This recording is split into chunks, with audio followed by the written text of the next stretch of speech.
Պարոն Կարապետյան, մինչև միկրոֆոնով հանրությանը կդիմեք, տեսեք երեկվանից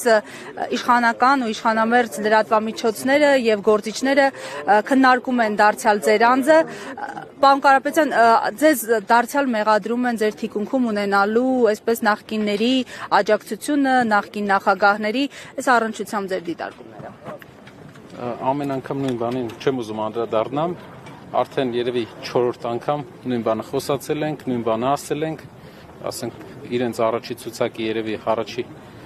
քվեներ ստացած 4-5 հոգուց մեկը իմիշելով առաջի տեղը վարչապետից հետո հանրապետականն է եղել, երկրորդը կամ երրորդը Բարգավաճ Հայաստան կուսակցության անդամ է եղել, իրենք ավելի շատ թող կենտրոնանան իրենց անցյալի վրա, մեր մաքուր անցյալում ինչ որ բան չփորձեն ման գալ։ Կուզենայի մի հատ հայտնել։ Այսօր բրիֆինգ նախատեսված չի, մարդիկ սպասում են պարոն Կարապետյանի խոսքին։ Ինչի նախատեսում եք, որ խոսքը պատասխանին սիրուն չի։ Պարոն Կարապետյան, ձեզ մեղադրանքներ են հնչեցվում, որ 40,000 դրամներ եք բաժանել իբրև թե մարդկանց, իբրև թե մարդկանց, այստեղ գալ, կանգնելու համար նաև խնդրում եմ այս մեղադրանքներին անդրադառնալ։ Դե պարզ է, որ մի բան պետք է անեն, իմ հիշելով ինչ որ սկրինշոտ են դրել, իրենք իրար գրած սկրինշոտ են դրել, լուրջ չի էլի, բանը, պարզ է, ասեմ, ի տարբերություն նախորդ իշխանություններին, այս իշխանությունը ունի լավ փորձ մարդկանց գլխին ինֆորմացիոն սարքելու ու այդպիսի բաներ է անում, բայց կարան հանգիստ լինեն, այդպես բան չի լինում, դաղալություն չկա, մարդիկ իրանց կամքով ոչ, չէ, բոլորը իրավական առումով արդեն հասուն են ու հասկանում են ու ով էլ որ դիմի հաստատ իրենց կողմից ուղարկված մարդ կլինի, դրա համար այդպես բան չի լինում։ Միջազգային արձագանքներին անդրադառնալով, այս գործի հետ կապված միջազգային տարբեր արձագանքներ եղան, այս պահի դրությամբ ինչ ունեք ամփոփելով, միջազգային կառույցների արձագանք ձեր կողմից կա ինչ-որ ամփոփում։ Պարոն Կարապետյանի հայրն ասեց, Նարեկ Կարապետյանը կխոսի, Մարիամ Նաջյանի։ Այո, ելույթով պիտի խոսեմ։ Միջազգային արձագանքներին անդրադառնանք, էլի, կա այս պահին ինչ-որ ամփոփում, ովքեր են արձագանքել, ինչ կառույցներ, դիմել եք արդյոք միջազգային տարբեր այսպես ներկայացուցիչների։ Այո, իրավաբանները, մասնագետները հայտարարությամբ հանդես կգան, կա նաև Եվրոպայի հանձնաժողովի պատասխանը, որ հետևում են process-ին։ Իրենք հետևում են, բայց շատ կարևոր է իհարկե մեր հասարակության ռեակցիան, այս ամեն ինչը արվել է, որ մեր հասարակության հույսերը ջարդվի, հենց դրա համար են անում, որ բոլոր հակազդեցությունների օջախները կարողանան զրոացնեն, բայց դա չի լինելու։ Այս ամեն ինչի պատճառը միայն դա է, ներքաղաքական, ներհայաստանյան։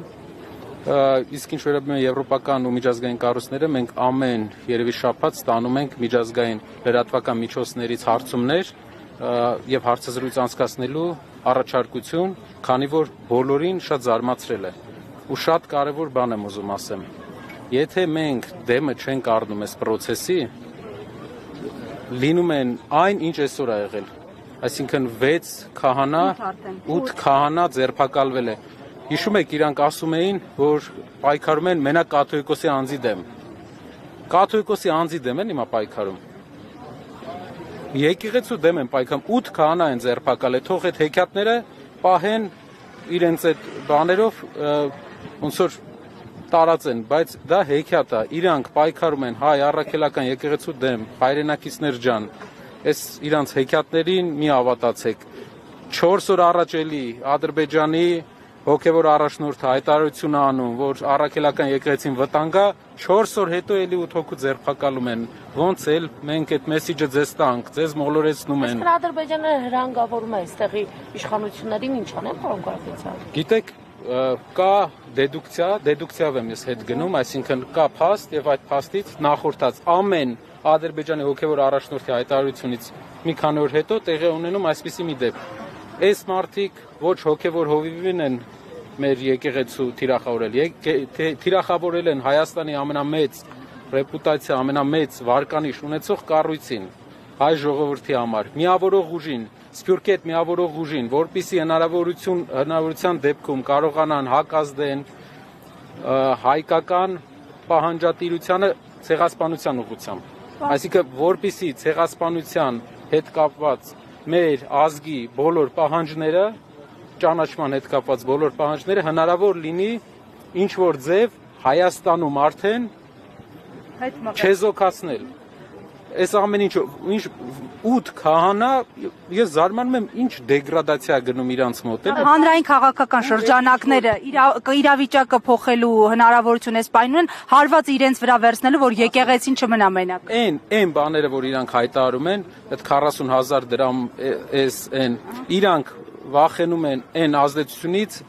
այն տպավորությունից, որ ստացել են 3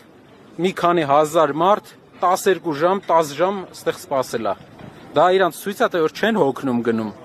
Մեծ մասը չի հոգնում գնում, այսինքն բոլորը հետևողական մնում են։ Թող իրենց հույս չտան։ Քանի որ իրենց գործնական բնորոշ է, արդյոք երեկվայից հետո ինչ-որ հետապնդումներ, չգիտեմ, եղել են այստեղի մասնակիցների նկատմամբ ինչ-որ բաներ։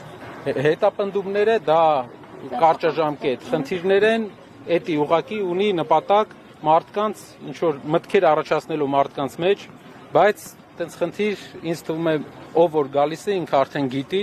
արդեն հասկանում է ուր է գալիս ու հասկանում է որ բոլոր հետևանքներին ինքը պատրաստ է իր գաղափարի համար։ Շատերի համար կարևոր է որ միայն Սամվել Կարապետյանի համար չեն գալիս, իրենք տեսնում են Սամվել Կարապետյանի մեջ այն հույսը, որ կարող է վերջնականապես հավասարակշռվել ու հավասարակշռել այս մարդկանց այս անսահման արդեն դարձած ապօրինությունները։